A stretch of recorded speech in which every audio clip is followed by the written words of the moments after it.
What's going on, everybody? Welcome back to the channel. If this happens to be your first time here, my name is Dave, and this is Scott's Toys, where I share my passion and my love of Lego investing and resale.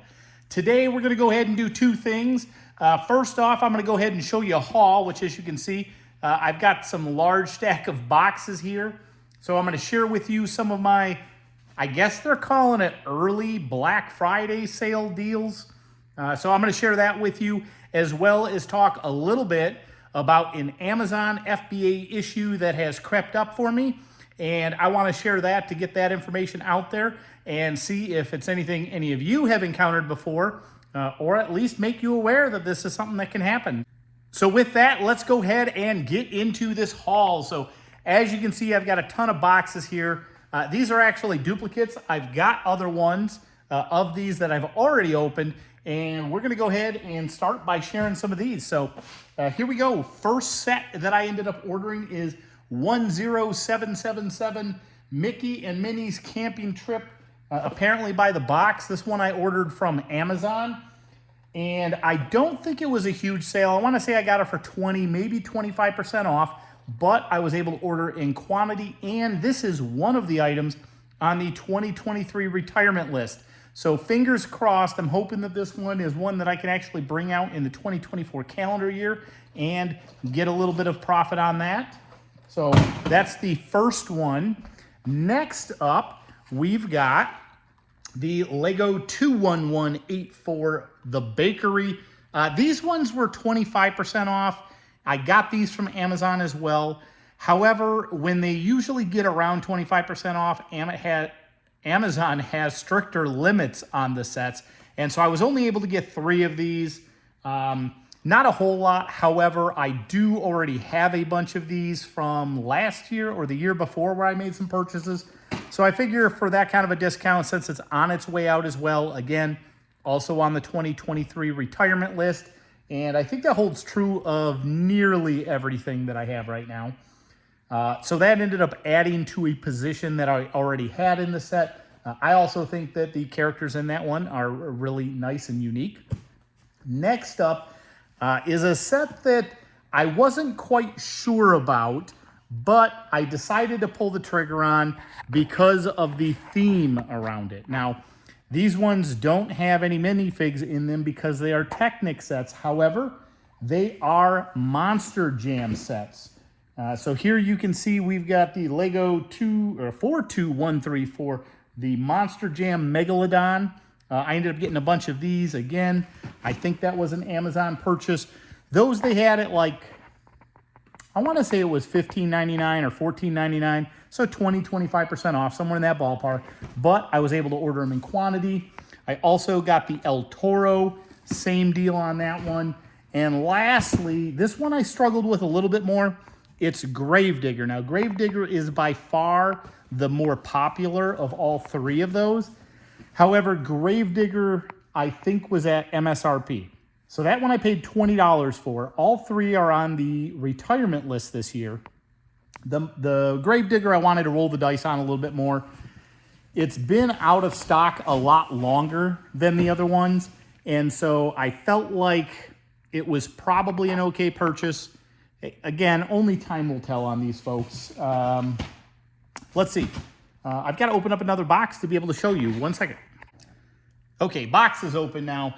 Next set, 75342. This is the Republic Fighter Tank. This one I ended up getting from Target. I think it was 30% off, which was a pretty good price. I don't remember what that meant it retailed for. I don't remember the MSRP for this one off the top of my head.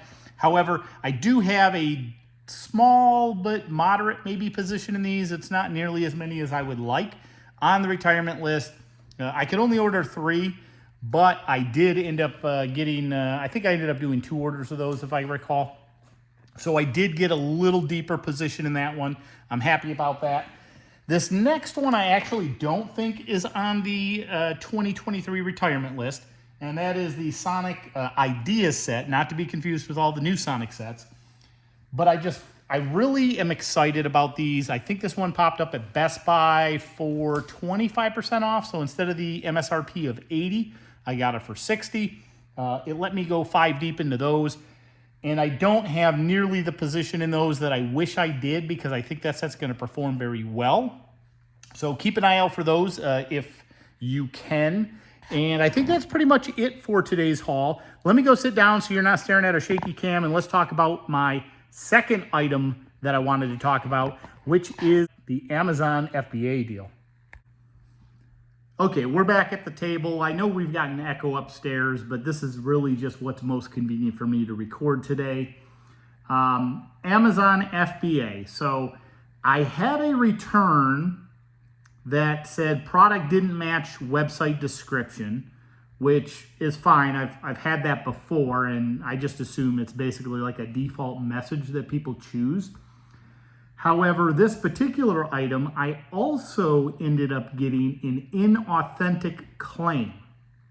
So somebody apparently claimed that the item they received in the mail from me was not an authentic Lego set, which really confuses me because, as you know, as we just kind of went through, the way in which I get my Lego is by purchasing them from reliable sources like Amazon, Target, Walmart, Best Buy. I'm probably missing some stuff in there. Anyways, a bunch of retailers, basically. And so it's a little disturbing. So apparently when that happens, they declare that listing to be inactive. They also lock out the rest of your inventory for that item. So this particular item that they did this with, I've got 7 more. And not only does it lock it out because it's an inactive listing, you can't set up a removal of the item. At best, what might happen if it is unable to get resolved and proof of authenticity for these items is Amazon apparently will dispose of them at my expense, mind you.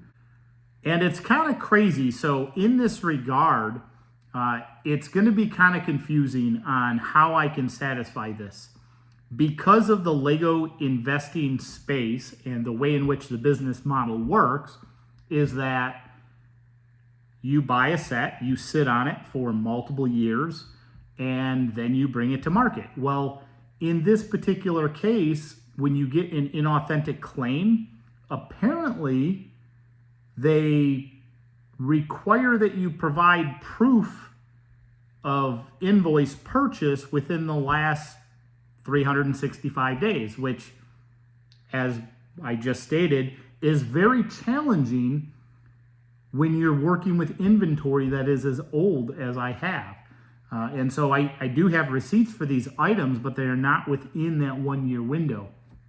And so I need to talk to somebody at Amazon. I don't know how easy that will or won't be. That's next on my list.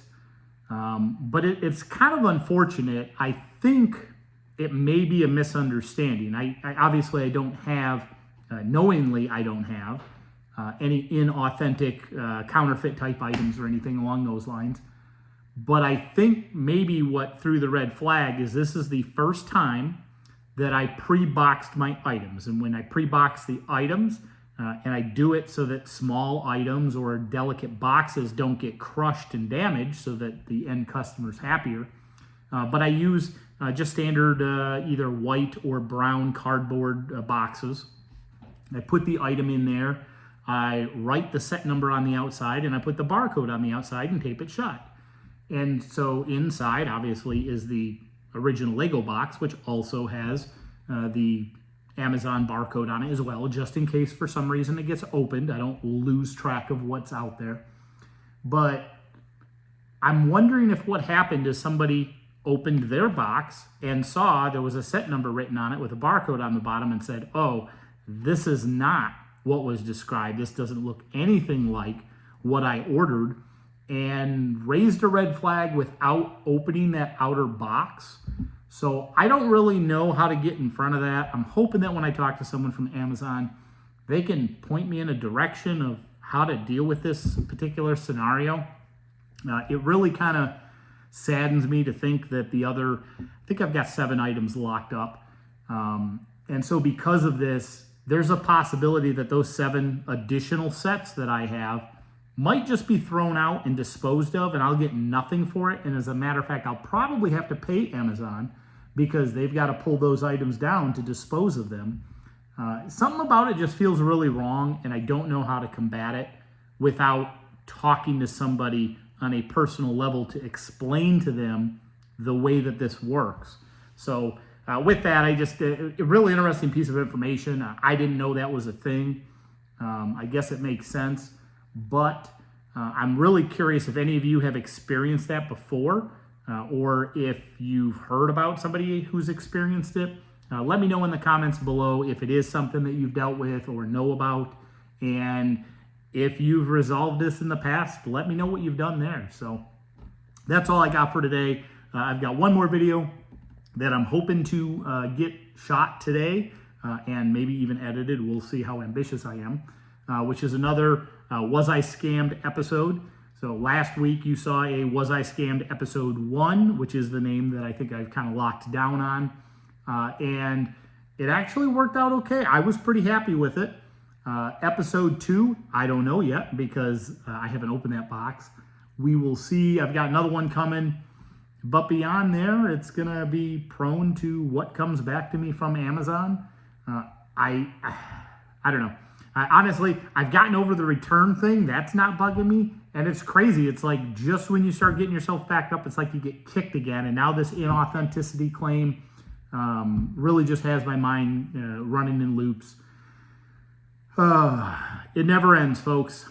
It is not easy. It's not free tendies. It's not free money. It's not the world's easiest thing to do. There's a lot of time, energy, and effort. There's a lot of stress that goes into this as well. And you're constantly learning new things and hurdles and getting new stuff thrown at you that you didn't anticipate. So, anywho, thanks for my rambling. Hopefully you found this video helpful. Hopefully you, I don't know, don't have to deal with some of the stuff I've dealt with, or maybe me dealing with it helps you get through those things easier. Thanks again for watching. I appreciate all of you, and thanks for supporting the channel. We will see you in the next video. Bye.